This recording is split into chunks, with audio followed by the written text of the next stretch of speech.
Girl, building a strong financial plan is the best and smartest thing that you can do for your future. So grab a pen and paper, because in this video, I'm going to teach you how to start a financial plan, and you're going to be one step closer to being richer, wiser, and more influential. The first step of starting a financial plan is knowing exactly where your money is going. This is called reviewing your cash flow, knowing what's coming in and what's going out. You'd be surprised how many people skip this step. They go straight to saving and investing, but without really knowing their baseline. But here's the truth, you can't improve what you can't measure. So I need you to start tracking every source of income. This includes your salary, your side hustles, any freelance work that you do. You also need to list out your expenses, but you need to divide them into two sections. The first one being your needs, so things like food, rent, and utilities. And the second being your wants, so things like Netflix, eating out, shopping. When you have a clear view, then you can ask yourself, am I making enough to sustain the lifestyle I want? And where can I cut back without feeling restricted? Remember, girls, this isn't about judging yourself. It's about having awareness and control. So an exercise for you once you finish this video, track all your income and expenses for one full month.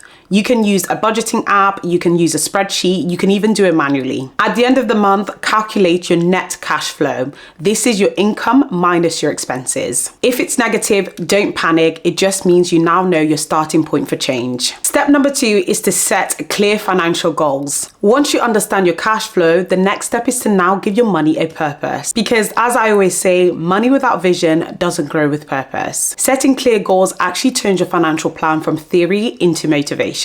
So what you're going to do is you're going to start off by dividing your goals into short-term and long-term goals. Short-term goals are things like saving for a holiday, building an emergency fund, or paying off a debt. Medium-term goals are things like buying a car, starting investing, or even upskilling for a high-paying job. Long-term goals are things like buying a property, retiring early, and having financial independence, which is what we all hope to have. And remember to always tie your goals to your why. When your goals are emotionally connected, for example, I want to build generational wealth for my family, you are much more likely to stick to them and achieve them. Exercise for you once you finish watching this video, go ahead and write down 3 goals. 1 short-term one medium-term one, and 1 long-term one. I also want you to write down the amount of money that's needed to achieve the goal, the time frame that's needed, and your reason behind this goal. Remember that your financial goals do not have to look like anyone else's. Whether you're saving for something like a solo trip or for retiring early, your financial goals should reflect your vision of freedom. Step number 3, we are going to be turning our plans into action through budgeting. I know budgeting is probably everybody's nightmare, but you have to remember that budgeting takes our goals and brings them into life. A budget shouldn't have to be a restriction. It is a plan for freedom. It helps you have control and helps you to spend intentionally. The first thing you're going to want to do is find a system that suits you and your personality. If you're a girly who loves the details, loves the numbers, loves being meticulous, you can use a spreadsheet. There are so many spreadsheet examples on Excel, and there's plenty of financial advisors online who are selling some, so make sure you find the perfect spreadsheet for you. Just make sure the spreadsheet you choose has the right amount of inputs so that you're not missing any income or expenses. If you prefer something easier and love automation when it comes to budgeting, like me, then you can leverage some different apps for this. For example, apps like Monzo, this is my favorite. I have lots of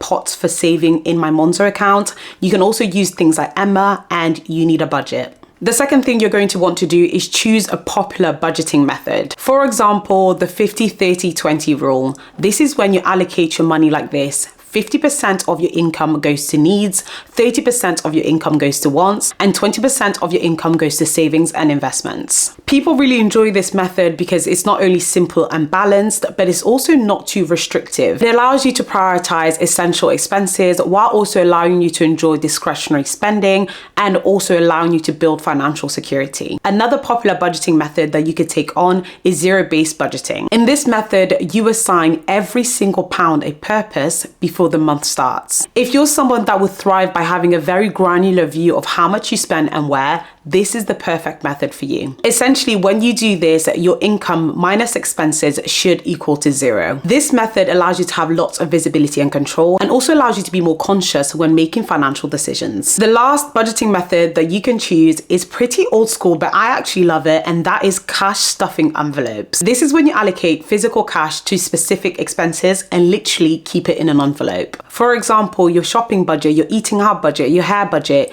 you can take the cash out from the ATM, keep them in the envelope, and only spend the money that's in the envelope for the month. To make your life easier, try to shift your mindset when it comes to budgeting. It's not about cutting everything out. I don't believe in that. It's more about spending with intention. You can still enjoy your life just with awareness. Exercise for you, as always, create your first monthly budget using one of the methods I've mentioned in the video. Spend this time deciding on your must-have items, your nice-to-haves, and your saving target. And then please commit to reviewing it weekly. The worst thing you can do is set a budget and not look at it. It will take you 10 minutes and it will keep you accountable. And then finally, step 4 of your financial plan, the fun bit, making your money grow. Once you have your budgeting and saving in check, you can now move into the wealth building element, which is investing. Saving helps you to build security, but you can't save your way into wealth. Investing helps you to build freedom. Investing is how your money starts working for you instead of you just working for your money. What you're going to want to do is start small and learn the basics. Starting off with index funds and ETFs. In my other investing video, which I will link here, I go more into detail about what these are and how to use them. But essentially, these are beginner-friendly funds which help you to spread your risk. Talking about risk, you should always know your risk tolerance before investing. If something like the market dropping, which it will, is going to make you panic, make sure that you go slower and invest less aggressively. If you're a British baddie like me, make sure you take advantage of tax efficient accounts like stocks and shares ISAs. I've had a stocks and shares ISA for years. I have mine with Vanguard, but you can open it up with any company which you see fit. The popular ones include the likes of AJ Bell or Hargreaves Lansdown. Remember that investing is not gambling, it's long-term growth. The earlier you start, the more powerful your compound interest becomes. Take Warren Buffett, for example, who is a billionaire. He didn't actually make 99%